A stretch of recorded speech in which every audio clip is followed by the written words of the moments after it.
The story I tell Hannah on the way home. In our tent in the camp, a baby was dying.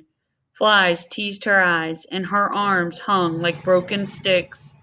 Her mother was not much older than I am. All day long she whispered to the baby, "Drink, drink, drink." All day, all night. We couldn't sleep for the sound of it. But the baby had been hungry for too long, and the bottle went untouched, and after a while the mother stopped rocking and went silent. When the baby died, she covered her child with a feed sack, and she said to no one, I told her to eat. Why wouldn't she eat? When I am done with the story, I stare out the window at the sunless world.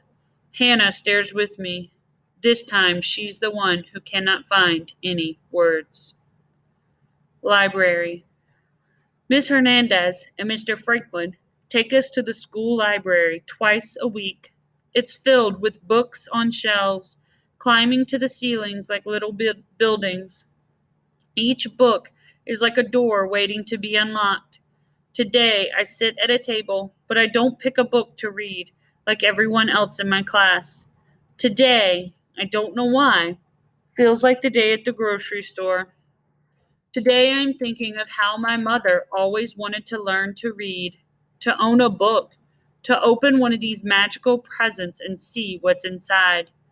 Miss Hernandez shows me a book about cows. She asks me to find a picture of a cow like Gull, but I tell her I don't feel in a library mood today. That's okay, she says. I know how that goes. It's just so hard to choose, I add. There are so many books, and where I come from, there are hardly any. Miss Hernandez nods. I felt that way a lot when I first came here. Once I went to the mall and ended up hiding in the corner of a clothes store.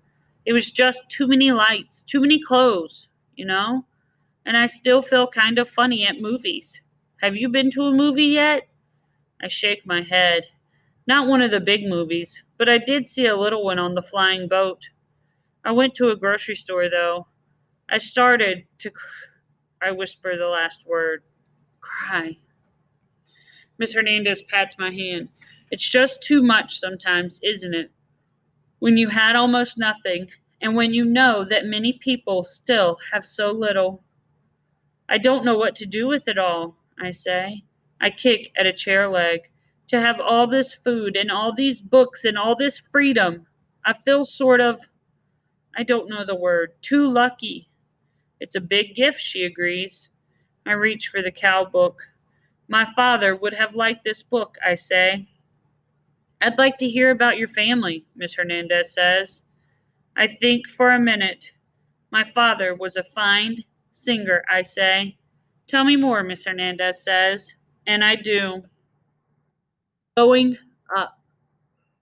Time passes, the kind they call weeks. I have a little money from my job. I have to make myself believe that a crumpled piece of green paper means something, means anything. In my old world, it was easy. You could know a person's wealth by counting his cattle. Hannah and I take the bus to a giant store filled with many things to buy. I've promised her I will not get upset this time. I want to buy my aunt some new dishes.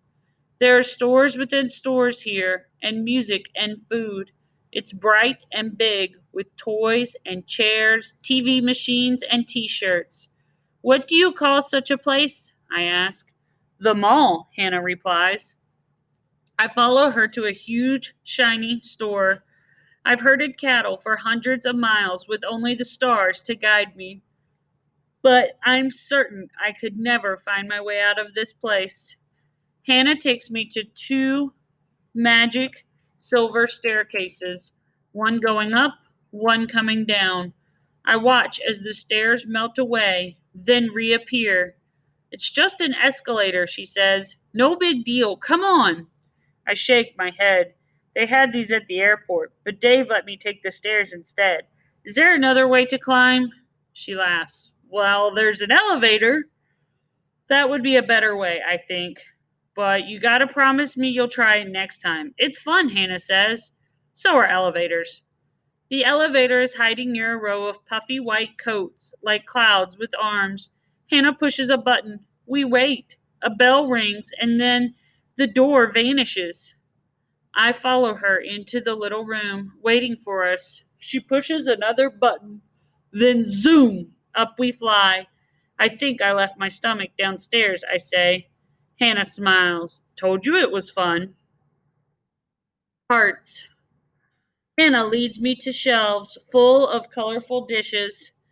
I like some with many stripes, but she says I can't afford them. She picks out a small box of white ones. This, this should pretty much replace what you broke, Hannah says. I cradle the box gently in my arms, the way I would carry a newborn calf. On the way to the paying place, we pass many red, sparkling cards and much candy. Some of it is even chocolate. Valentine's Day is in a couple of days, Hannah explains. You give stuff to the people you like. Plus, it just happens to be my birthday. Hey, when's your birthday?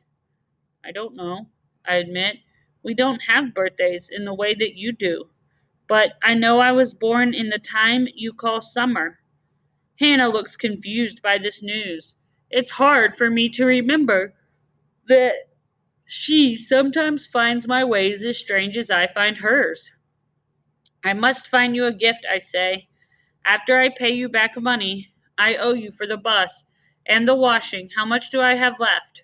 No way, Hannah says. You're not spending your hard earned money on yours truly. But it would make me very proud, I argue, and it's my duty as your friend. Hannah grins out of one side of her mouth, a silly, tilted smile, like a new moon rising. Okay, okay.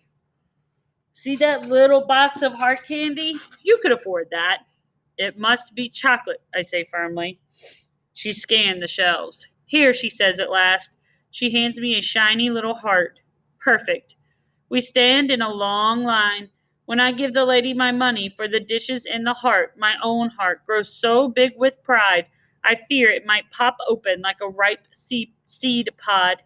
I earned this money, I tell her. I take care of a cow. It's a fine job. The lady smiles politely. If you say so, hun. Again, I'm learning that America people don't understand the wonder of a cow. Maybe if they had more cows on the TV machine, people would begin to feel as Ganwar and I do. You can have your dogs and cats, your gerbils and hamsters and sleek, sparkling fish, but you will have lived just half a life if you never love a cow. White girl. In front of our apartment, I give the shiny heart to Hannah. Happy birthday and happy Valentine's Day, I say, to my good friend Hannah. Three boys walk past just as Hannah slips a silver heart into the pocket of her coat. They glare at us with eyes that shoot poison. Leave the white girl alone, one yells. Hands off, boy. Just ignore them, Hannah whispers. She pulls me inside and slams the door shut. A moment later, she opens it a crack and peers out.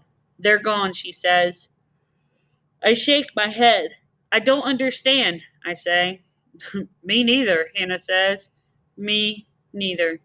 You shouldn't have pulled me inside, I mutter.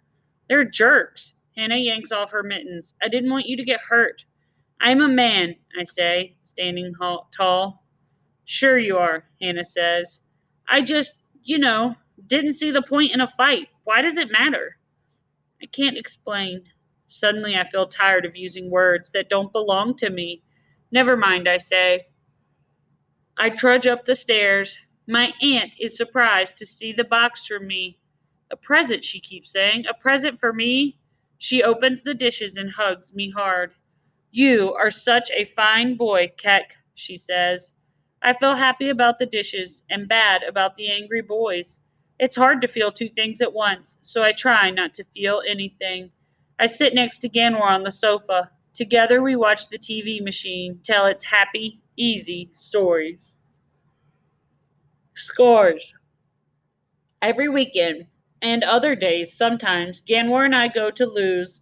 It feels good to go somewhere simple and to work and sing and eat cookies with chocolate. Ganwar doesn't say so, but I think he is calmer on these days. Sometimes he even whistles a radio song or tells me jokes in English that I don't understand.